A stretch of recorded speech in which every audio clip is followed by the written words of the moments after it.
Next little project. We're going to be making a few copies of this, which is, don't quote me, the holder for the bottle for the overflow of the radiator. Like I said, don't quote me. I'm learning a lot of this car stuff as I go along, so if I'm wrong, I apologise. We actually got this piece from a friend of ours in the series community who let me borrow this. I'm going to make him a couple of copies as well as make 2 copies for ourselves. But looks relatively easy to make. We've got our rollers and whatnot, and it's all spot welded, so let's see how we go.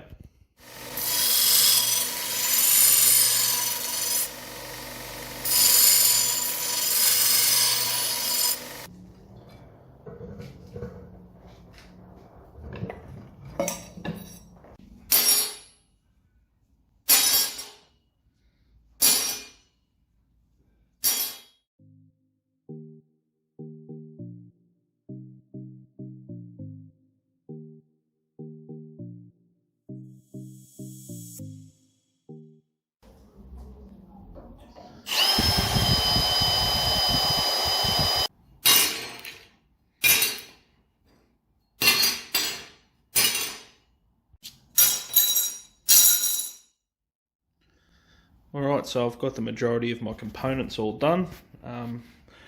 These pieces were a little bit challenging to get correct, but with the old 3-in-1, we got there in the end. I wouldn't want to make 50 of them, but 4's not too bad. We got these little plates here, and the bars that are bent pretty easily. There is also another component that's just here, which is actually like a little steel hook that's actually rusted away. And the hook's just supposed to hold a piece of pipe like this, and just sort of loosely hold it over. I'm guessing you throw a cable tie on that, something like that as well.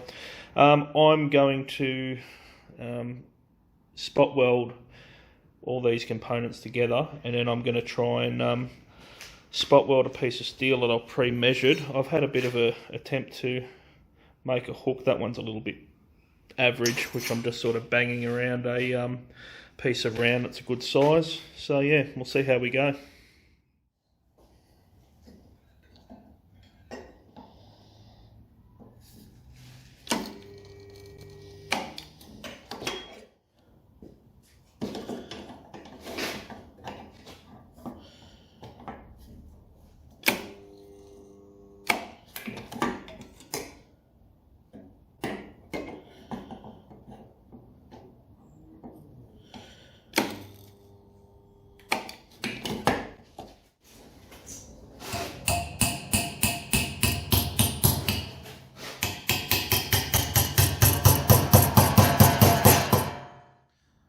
So there you have it, 4 radiator bottle overflow holders.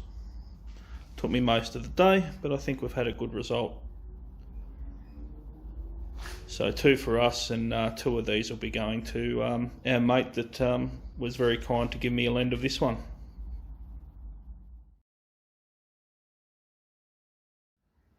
Today's job is to finish up all of the galvanised components of the tub, repair them, and basically fill up any holes that don't belong and make the repairs, the biggest of which is this one here. I'll throw a photo just up here somewhere. I've cut them out now.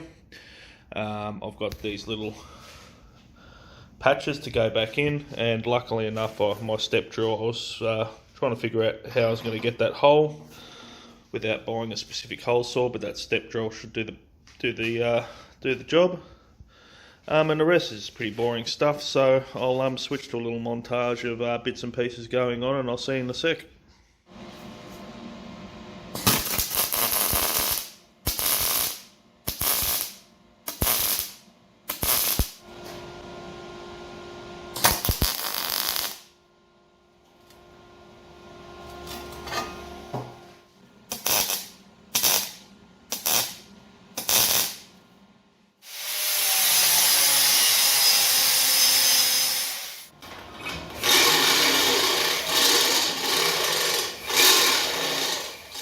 Little bit toasty.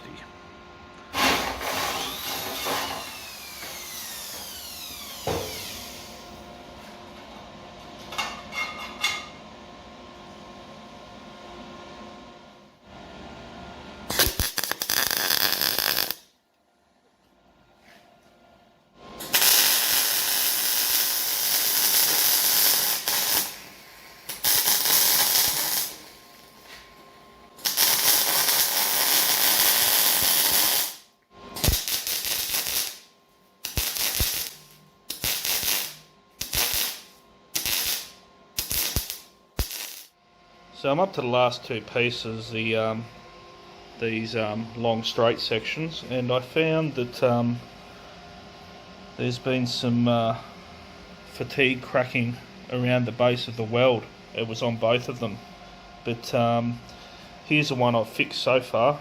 So that was a little bit difficult. Had to grind out the weld very, very carefully, and then just basically lap a larger weld over that crack from the top, because from the underneath it was going to be quite difficult. But I think we've done a good job there. Once that's all galvanised back up, I think it'll look pretty smart.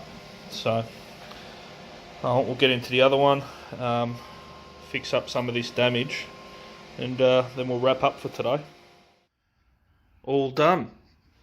So just off camera, didn't show it because it's pretty boring. Got the wire brush out and basically just gave them a rough clean up and got all the dirt and stuff off. The filler actually has come up not bad. We'll decide what to do with that one. But yeah, it's all looking good. These parts, which were the biggest concern, have come back really nicely.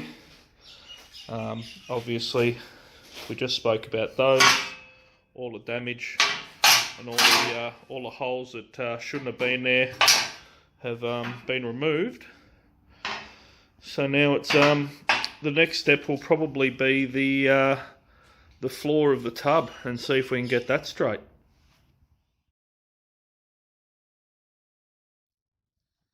Alright, so we've got the motor down. We've honed all the pistons. We've all had a mechanic come check it out. Old Murray said they're all good to go. We gave them a quick hone. We've checked the straightness of the actual surface of the block. Perfect. We had a slight little out, just a fraction. So I sent it away to a local machine shop, and they turned that around in less than 24 hours. I had it back, which I was amazed at, and that's just got some protective film on it, but if you can have a look, it is perfect now. They cleaned all the ports for me. I cleaned them anyway. We've got a new timing chain that we'll put on, replace the old one. We've got a full set of new gaskets that'll go on. I've got that many cylinder head gaskets now that I could sell them, I think. But anyway, so we've got top gaskets kit. We've got a block kit. We've got new main bearings, they're good quality. They're American made, so they'd be fairly good quality. In saying that, the old bearings, the old main bearings were in, look, they were usable. We could have used them again. They weren't damaged at all. They were really good. So it's a good side. Crankshaft, camshaft, all good. But just for the sake of the money, it's not that much. We've got a new full set of rings. And these look like they're fairly good quality. I'm not sure where they're made. I won't make a statement on where they're made, but who cares? They look fairly good quality. And we've got a new set of rings, 40 thou over, which is what the pistons were. And we've got the crankshaft bearings, full set of them. So we'll whack them in. Again, they were in pretty good condition. There was nothing wrong with them. They weren't even down to the middle a little bit. But, oh, actually, there you go. That one's just starting to show. But, I mean, it would still, you'd get another 15,000 Ks out of that easy, if not more. But anyway, we've got new ones. We'll whack them in. They're easy. I've got another slight little order coming, just of bits and pieces. Like I'm going to change these tappet washer things. The thrust bearings are fine. All this, all the bearing caps were fine. The bearing caps, the pistons were all good. I've cleaned all them, oiled them up. I've measured it between here and here. Lucky if there's a thou in it. They're still that round. Camshaft more than fine. There's nothing at all wrong with that. It's perfect. All these gears are fine. The bushes are fine. All in all, the actual motor wasn't too bad. If the idiots didn't leave it out in the rain, there would have been nothing wrong with this motor. We didn't do a rip down video because there's plenty of them. Britannia Restorations is doing one up at the moment. If you have a look at his one, they're all the same. He's done a great video on the teardown of one of these. There's really nothing to the teardown. I didn't do a video because it took me a while. I did it a little bit at a time, 10 minutes every night after work. So, yeah.